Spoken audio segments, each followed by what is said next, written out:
Hello class. So in this video we're going to start composing our presentation board in Illustrator. So I've already opened Illustrator for you and I've clicked the create new button to bring up this box that lets us select on uh,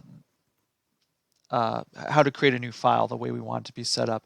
And so for this assignment, I am asking that it be a 24 by 36 inch piece of paper. So you want to set that up over here. If you're not set to inches already, just click on this tab and do inches first. Then you can type in 24 by 36 or 36 by 24.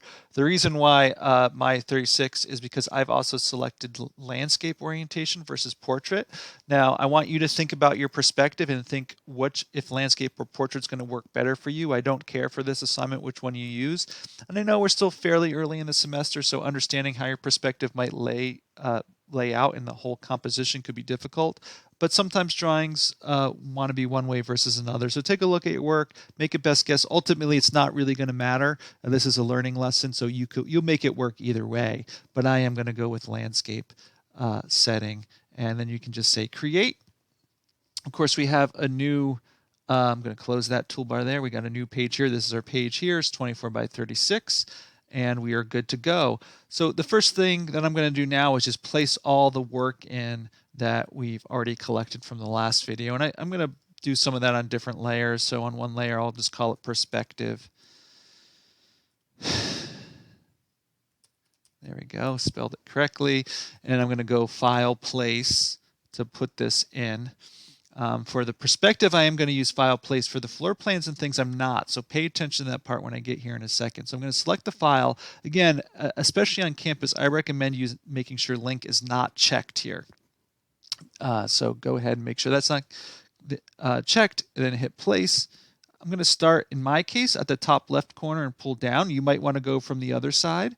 That will be up to you. And I'm going to place my perspective here. Most likely as I work through this, I'm going to change perhaps the position and size of this drawing. But, right now I'm going to start, and the one recommendation I'm going to give is that your perspective be pretty large.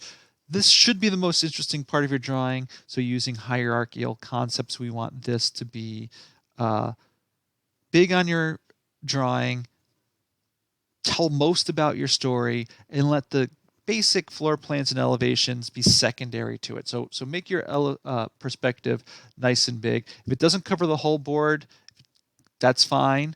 It might cover more than your whole board, especially when we're done. But for now, just make it big. Put it left, right, top, bottom, however you're working it out, whatever you think is best. Again, we can always change this later.